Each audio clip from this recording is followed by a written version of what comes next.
केंद्रीय सामाजिक न्याय एवं अधिकारिता राज्य मंत्री रामदास आठवले ने जयपुर में मीडिया से बातचीत में महाराष्ट्र में हिंदी भाषियों पर हो रहे हमलों की कड़ी निंदा की। उन्होंने ठाकरे गुट पर निशाना साधते हुए कहा, अगर जरूरत पड़ी तो हमारी पार्टी मुंह तोड़ जवाब देगी। आठवले ने कहा कि उनकी पार्टी हिंदी भाषियों के साथ है और उनके अधिकारों की लड़ाई लड़ेगी। राजस्थान में पार्टी विस्तार पर उन्होंने भरोसा जताते हुए कहा कि प्रदेश अध्यक्ष राधा मोहन सैनी के नेतृत्व में जनाधार तेजी से बढ़ रहा है। बेरोजगारी को लेकर भी उन्होंने चिंता जताई और कहा कि रिपब्लिकन पार्टी इस मुद्दे को केंद्र सरकार के समक्ष उठाकर ठोस कार्रवाई की मांग करेगी। आज ये जो आयोजन है वो सभी दलितों, पिछड़ों, आदिवासियों के विकास के लिए ये कार्यक्रम रखा गया है। और आज हमारे देश के अंदर सबसे बड़ी समस्या है रोजगार की। तो रोजगार की जो भी सरकार की योजनाएं हैं और है वो आज मंत्री जी उसके लिए पूरा मार्गदर्शन देंगे कि किस तरह से लोगों को अब ज्यादा ज्यादा लोगों को लाभान्वित कर सकते हैं। राजस्थान में हम आए हैं, हमारे राधा मोहन सैनी जी हमारे आरपीआई के स्टेट के अध्यक्ष है, उनकी अध्यक्षता में आज यहाँ कार्यकर्ता सम्मेलन रखा है और उसका उद्घाटन करने के लिए मैं इधर आया हूँ। रिपब्लिकन पार्टी बाबा साहब अम्बेडकर की विचारधारा पर चलती है। रिपब्लिकन पार्टी भारत की संविधान को मजबूत करना चाहती है। रिपब्लिकन पार्टी सभी जाति धर्म को लोगों को जोड़ना चाहती है। रिपब्लिकन पार्टी दलित, आदिवासी पर होने अत्याचार के विरुद्ध आवाज उठाना चाहती है। किसान है, युवा है, महिला है और गरीब है, ऐसे लोगों को न्याय देने के लिए काम करने वाली हमारी पार्टी है।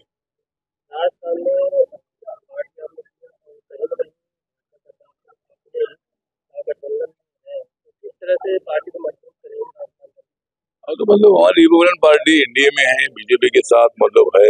माननीय नरेंद्र मोदी के नेतृत्व में देश को विकास की दिशा से आगे बढ़ाने का जो उनका संकल्प है, उनका मिशन है, उसको सपोर्ट करने के लिए रिपब्लिकन पार्टी उनके साथ है। और उन्होंने मतलब बाबा साहब अम्बेडकर जी के संविधान को मजबूत करने का ऐलान किया है। उन्होंने बाबा साहब के संविधान को माथा टेककर शपथ ली है और बाबा साहब के अनेक मेमोरियल के जो काम उनके कार्यकाल में पूरे हुए हैं। एक तो संविधान जो है, संविधान बचाने का काम तो मोदी जी कर रहे हैं, लेकिन राहुल गांधी और उनके साथी जो है साथी संविधान को मतलब चैलेंज देने का काम कर रहे हैं। खाली संविधान दिखाते हैं, लोगों में फूट डालने का काम करते हैं।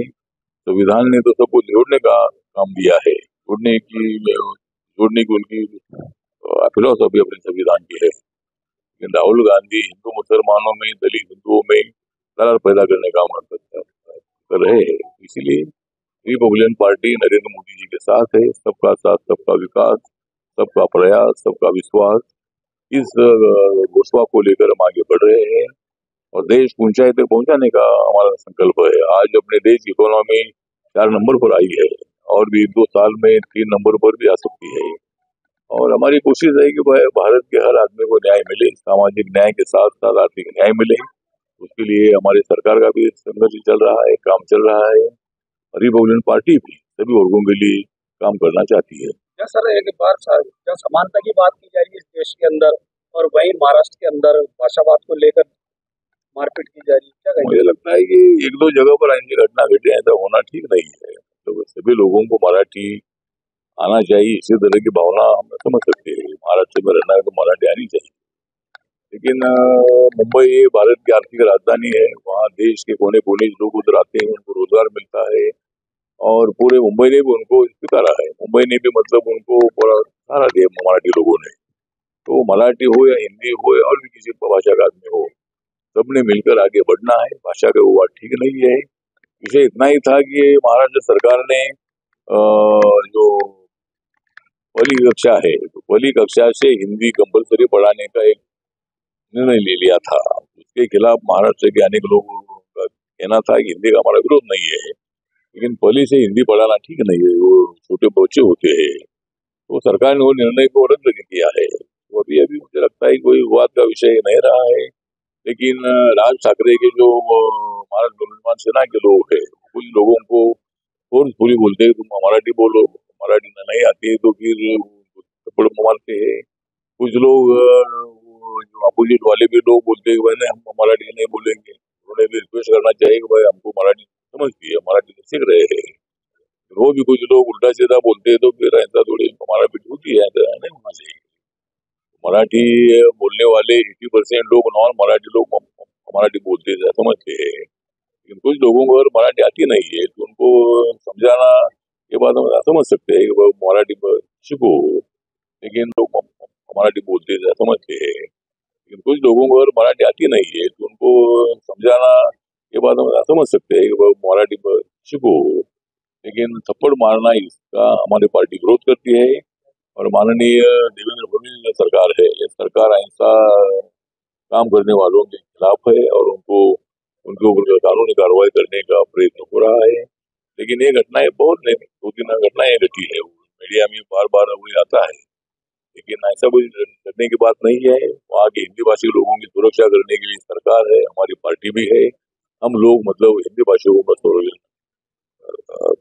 करेंगे और राज ठाकरे के लोगों का जो दादागिरी चल रहा है, उस दादागिरी को खत्म करने का काम हमारा पुलिस प्रशासन करेगा।